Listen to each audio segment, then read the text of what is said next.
کیا تم یہ سمجھتے ہو کہ میرا بھتیجا لوارث ہے؟ جس کا من کرے وہ اسے گالیاں دے اور مارے، ایسا ہرگز نہیں ہوگا۔ اگر دوبارہ تو نے میرے بھتیجے کی طرف نظر بھی اٹھائی تو میرا بہت برا حال ہوگا، تمہارا بہت برا حال ہوگا۔ اس کے بعد حضرت حمزہ اپنے بھتیجے حضور صلی اللہ علیہ وسلم کو تلاش کرنے لگے۔ حضور صلی اللہ علیہ وسلم اس وقت کعبے کے پاس سجدے میں پڑے ہوئے تھے اور بہت رو رہے تھے۔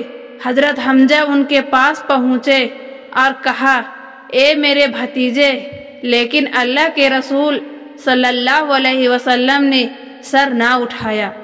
حضرت حمزہ نے دوبارہ کہا، اے میرے بھتیجے، اللہ کے رسول نے پھر بھی سر نہ اٹھایا۔ حضرت حمزہ نے تیسری بار کہا، اے میرے بھتیجے، اللہ کے رسول نے سر اٹھایا۔ آنکھوں میں آنسو بھرے ہوئے تھے۔ حضرت حمزہ نے سر پر ہاتھ رکھتے ہوئے کہا، اے میرے بھتیجے، پریشان نہ ہو، میں نے تمہارے دشمن ابو جہل سے بدلہ لے لیا۔ جیسے اس نے تمہیں مارا تھا میں نے بھی اس کا سر پھاڑ دیا ہے، اب تو خوش ہو جا۔ حضور نے بڑی بے نیازی سے فرمایا کہ اے میرے پیارے چاچا، مجھے اس بات سے کوئی خوشی نہیں ہوئی۔ حضرت حمزہ نے پوچھا کہ بھتیجے، پھر تجھے کس بات سے خوشی ہوگی؟ اس پر حضور صلی اللہ علیہ وسلم نے فرمایا کہ چاچا جان، اگر آپ اسلام قبول کر لو تو مجھے سب سے زیادہ خوشی ہوگی۔ حضرت حمزہ نے کہا، بھتیجے، پھر دیر نہ کر، مجھے ابھی کلمہ پڑھا دو، میں آج ہی مسلمان ہوتا ہوں۔ یہ سن کر حضور کا چہرہ خوشی سے جگمگا اٹھا۔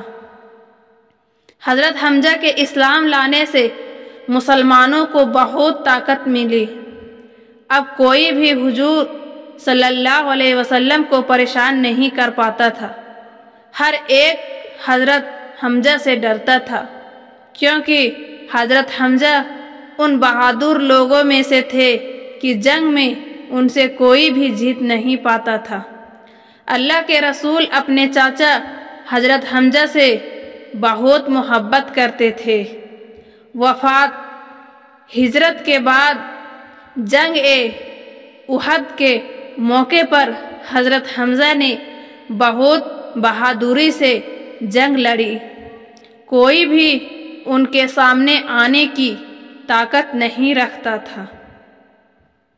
وہ اپنے گھوڑے پر سوار تھے، ان کے دونوں ہاتھوں میں تلوار تھی۔ انہوں نے اپنا گھوڑا کافروں کے لشکر میں گھسا دیا اور تلواروں سے کافروں کو گاجر مولی کی طرح کاٹ رہے تھے۔ لیکن اسی وقت ایک غلام جس کا نام وحشی تھا، اس نے یہ تیر میں زہر لگا کر دور ہی سے حضرت حمزہ پر وار کر دیا۔ تیر جا کر سیدھے حضرت حمزہ کے پیٹ میں لگا اور زہر کے اثر کی وجہ سے حضرت حمزہ اسی جگہ گر پڑے۔ انہیں خون کی الٹی ہونے لگی اور دیکھتے ہی دیکھتے ان کی شہادت ہو گئی۔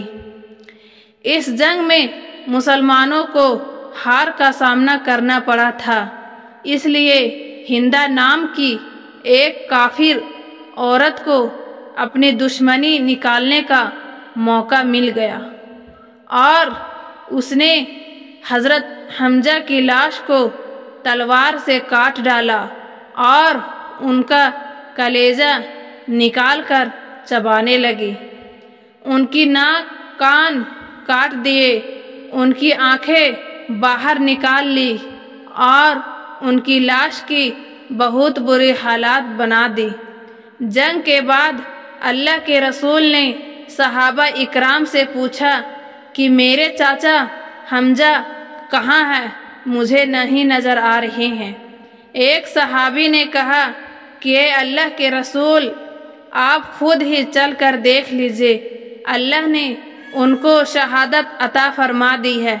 یہ سن کر اللہ کے رسول کی آنکھوں سے آنسو بہنے لگے اور ان صحابی کے ساتھ اللہ کے رسول چل دیے۔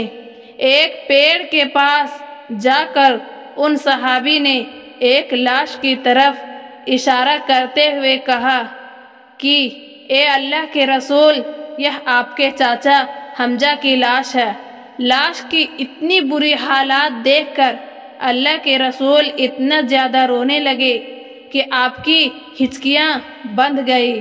صحابی کہتے ہیں کہ اللہ کے رسول اس دن سے زیادہ کبھی نہیں روئے تھے، اور جب حضور صلی اللہ علیہ وسلم نے شہدائے احد کی نماز جنازہ پڑھائی تو ہر شہید کی نماز جنازہ کے ساتھ حضرت حمزہ کی نماز بھی پڑھائی۔ اس لحاظ سے حضرت حمزہ کو یہ اعزاز حاصل ہے کہ 70 مرتبہ آپ کی جنازہ کی نماز ادا کی گئی۔ اس واقعے کے 7 سال کے بعد وہی غلام جس نے حضرت حمزہ کو قتل کیا تھا، اللہ کے رسول کے پاس آ کر مسلمان ہو گیا۔ ان کا نام وحشی تھا۔ اللہ کے رسول نے وحشی سے پوچھا کہ تو نے میرے شیر جیسے بہادر چاچا کو قتل کیسے کیا؟ وحشی نے جواب دیا کہ اے اللہ کے رسول، حضرت حمزہ جیسے بہادر آدمی کے سامنے تو کسی کو آنے کی طاقت نہیں تھی۔ ان کی تلوار بجلی کی رفتار سے چلتی تھی، جو بھی ان کے سامنے آتا اس کا مرنا لازمی تھا۔ اس لیے میں نے ایک پتھر کے پیچھے چھپا کر دور ہی سے ایک تیر پر زہر لگا کر ان پر وار کر دیا اور ان کی شہادت ہو گئی۔ اے اللہ کے رسول، یہ سب کچھ میں نے اپنے مالک مطعیم کے کہنے پر کیا تھا کہ انہوں نے مجھ سے کہا کہ اگر تو حمزہ کو قتل کر دے گا تو میں تجھے آزاد کر دوں گا۔ میں نے آزاد ہونے کی خاطر حضرت حمزہ کو قتل کیا اور ان کی شہادت ہو گئی۔